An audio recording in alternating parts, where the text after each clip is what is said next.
Hi, welcome to another episode of the Ask Minister Yo podcast.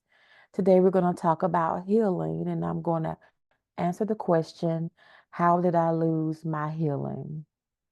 This question comes from Sarah, who is a breast cancer survivor who has recently received news that her cancer has returned and it is now in her lungs.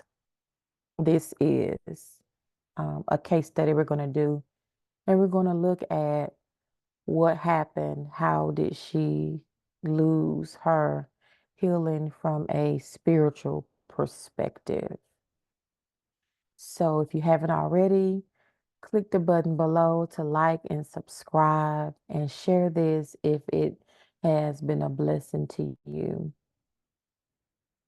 So I'm trying not to get too deep in this answer, but sickness and disease um, is an evil thing. It comes from the enemy.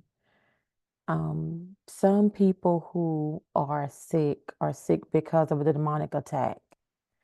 Other people who are sick because of demonic influence. They may have influence to start smoking or influence to start drinking, or they're influenced to do drugs, or they're influenced to overeat, or they have a generational pattern of having a weakness to this or that, and it puts them in a situation where that opens the door for sickness and disease to come in their body. And so, however it is that the sickness gets into your body, God is able to heal you, but that healing is not automatic, and that healing may not last forever. There are some things we need to practically do so that we will be able to maintain our healing. And that's what we're going to talk about today. So let's go to scripture. Let's look at Luke, the 11th chapter, the 24th through the 26th verses. It says, when an evil spirit leaves a person, it goes into the desert searching for rest. But when it finds none, it says, I will return to the person I came from.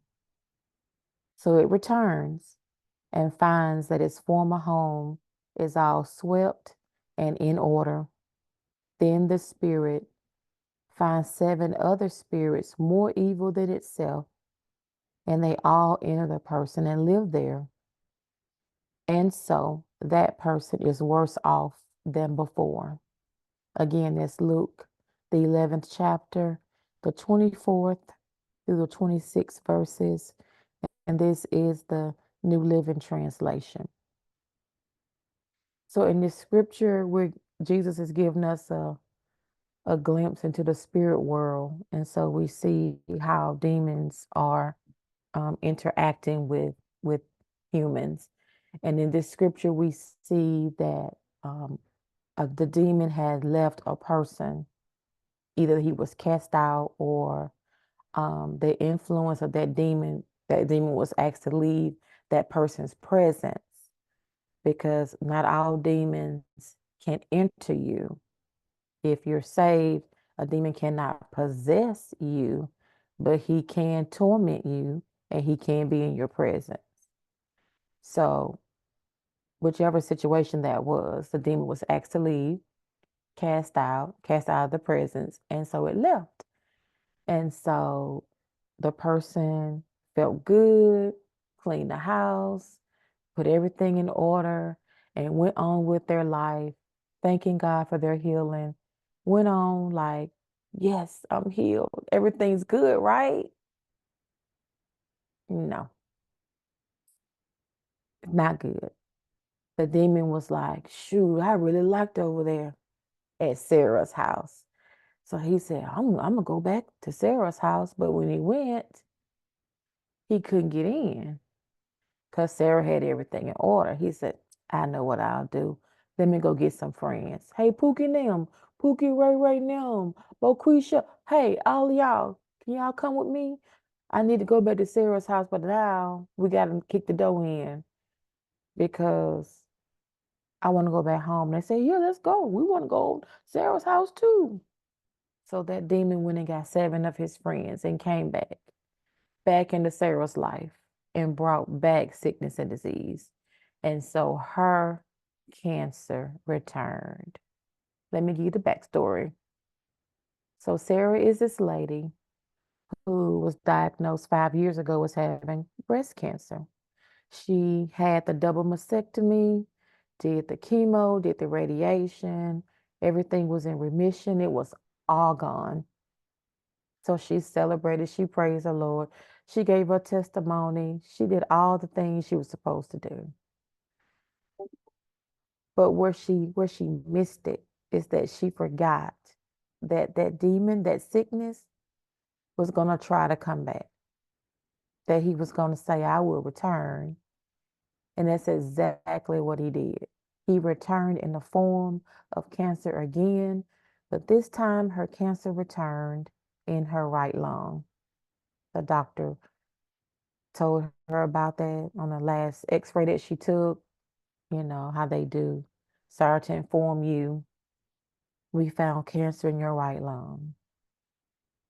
It doesn't seem to be aggressive. We're going to restart treatment, and the nurse will call you and schedule a day and time for you to come back for treatment. Yeah. So now Sarah's wondering, what? Wait, but I'm healed. Where did this come from? What did she stop doing that she should not have stopped doing? Is there something she did to maybe open the door for that demon to return?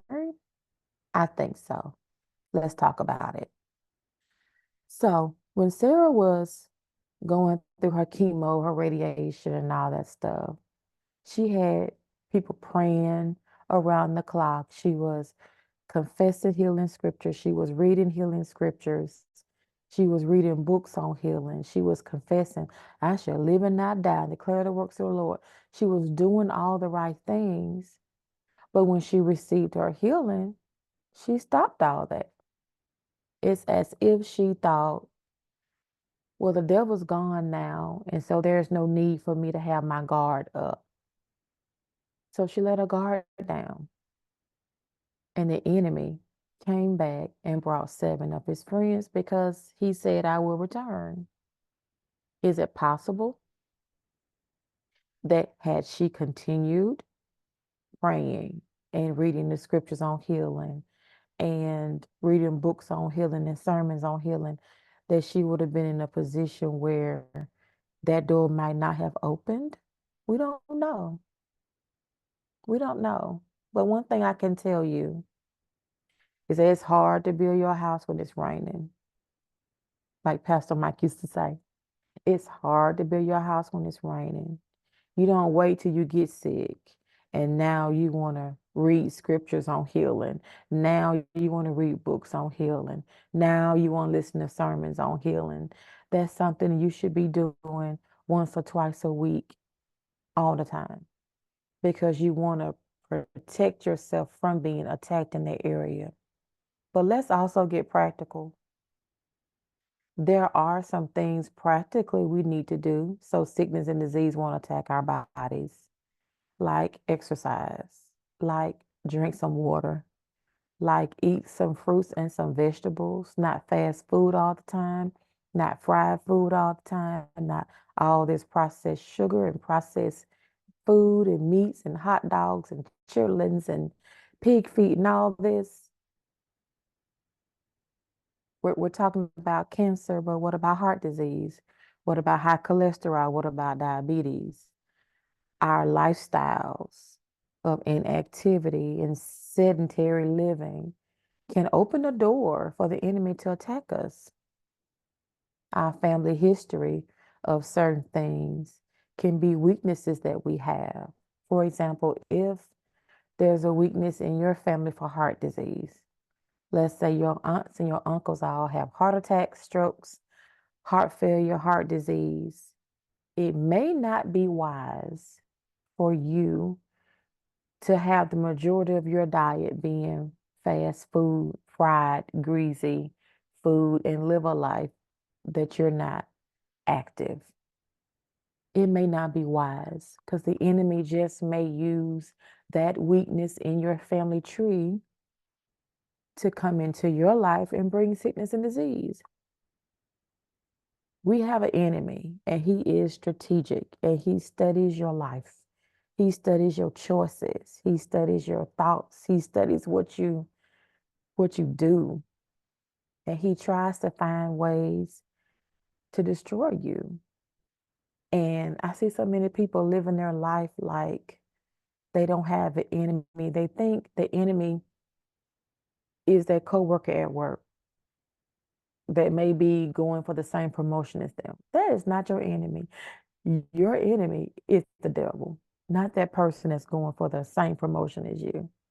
No, I just think we as Christians need to open our eyes and look deeper. I think we spend so much time in the natural, we don't spend enough time spiritually looking at the things that are going on in the spirit world and how the enemy is setting us up to bring us down. And I think if we would spend more time in prayer and we would spend more time confessing the word and being proactive instead of reactive, I think we'll be further along than otherwise.